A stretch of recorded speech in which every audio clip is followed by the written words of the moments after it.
Today we will discuss about the asset class, asset allocation, and asset rebalancing in the mutual fund.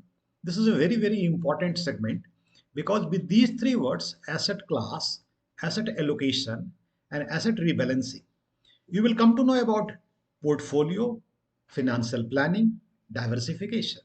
Now understand this, why we say these three are important. Asset class, asset allocation, asset rebalancing is the distribution of investment in different types of asset class. You may say, what is the asset class? You can look here. You can see equity is one asset class. Debt is one asset class. If you mix these two together, hybrid is one asset class. In hybrid, in balance, you will have a equity and you have a debt also. Now understand, you can also invest, mutual fund can also invest in gold, in silver. No, we have a gold ETF, we have a silver ETF. So in hybrid segment, you can have a equity, you can have a debt, you can have a gold and silver, different type of allocations. So these are different asset class. Why do you do this? These allocations are basically to design diversification. Now you will say, why do you diversify your portfolio? This is to bring down this is to reduce the risk. So risk minimization happens because diversification happens.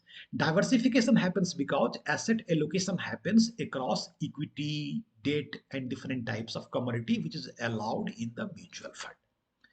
Now you may ask, what is this risk minimization? Risk means to me. See, risk is nothing but uncertainty. Risk is nothing but uncertainty. So when I say risk, risk basically in this segment is unsystematic risk. That means when you are asset allocating, when you are diversifying, that means your unsystematic risk is getting reduced. No, so different objective of mutual funds are put together like this. You have a one slide over here to understand different equity, different asset class can have a different examples. Like equity will have a shares and derivatives. Now shares, shares is nothing but ownership in a company. Share is nothing but ownership in a company. You will get proportionate right to vote, you will get a dividend, and you will have a equal right on the growth, or of course if the growth does not happen, in the risk as well. No, so equity is ownership. Derivative is nothing but a value derived from the equity. So equity derivative is a value that derives from the equity. We will not have a much of discussion on the derivative because this is not in the main purview of an ASM 5A, but you can understand that equity and equity derivatives are nothing but a representation of equity asset class. Similarly, in the debt segment, if you say you have a bonds and government security, bonds are government, bonds are corporate. Corporate means all the corporate who wants to borrow money from the market, so they are issuing papers, that is called corporate papers. Against that, they receive capital and then they will pay the coupon, they will pay the interest. No, so when government issues, this is called government security, that is called popularly gilt or treasury bills, and SDL is a state developmental loans. And when corporate issues, they are called bonds or debentures. Fine. So these are debt. So equity and debt, if you put them together, they will be called hybrid. No, so different assets and different asset class. If you want to go a little more deep into the different types of asset class, what their name and what it looks like to be, then you can see in this slide. This slide is basically risk and return representation. This classification is very, very useful to you. You can make out the different risk and different return of different financial instrument, capital market instrument. You can make out capital market instrument. It includes both equity instruments and debt instruments. Now, what are the different equity instruments? And you have a one simple example to say ordinary shares. You have also seen here preferential equity. We will not go into those details of preferential equity. From examination point of view, ordinary equity is good enough for you. So ordinary equity is like in shares, where it is of course another name of a share, where you get a voting right, where you get the right of dividend whenever it is announced.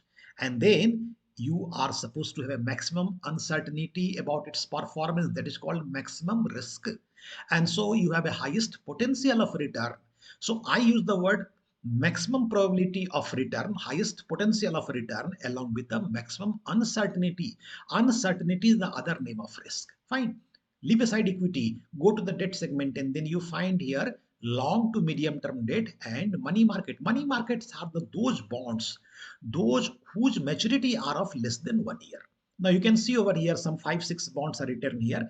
Commercial papers, certificate of deposit, treasury bills. You can see no repo. Then CBLO is collateralized borrowing and lending obligation. So call money. So these are the instruments which is basically money market instrument. Among all these, mutual fund does not invest in call money, but they do invest in the all rest five. No, so these are money market instrument. That means their maturity is of less than 1 year. Now, what it means to you? Less than 1 year means the shortest tenure that we can think of. Now, shortest tenure is less than 1 year. If you say in terms of investment, so lowest risk, so lowest return. No, in our next program I will be able to tell you the different schemes which comes out of these combinations, and you will see money market instruments, if they are more in the scheme portfolio, the risk comes down, the potential to return will also come down. No, but as you proceed from money market instrument to the medium or long term debt, and then the longer debt, longer maturity, higher risk and higher return comes into the picture. So if the portfolio that you see over here, that is basically made of different kind of a bond and debenture, it will correspondingly, it will have a little more risk than the money market instrument, little more risk than the money market instrument of different category, no, different types of scheme. And if you go into equity, then certainly it will have a highest risk and highest return. So put them together, you can say hybrid will come somewhere in between equity and long-term debt. Equity and long-term debt. That is where hybrid is normally placed. Fine.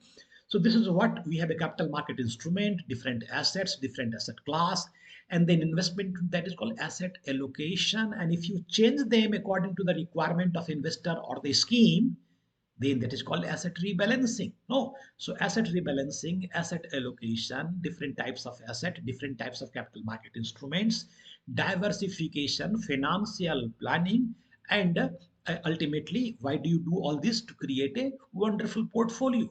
No, what is the objective? To minimize risk and to maximize return. So this is all that is covered in the mutual fund. So elementary input on mutual fund, how it looks like, will be something like this. Hmm. Happy listening. Thank you.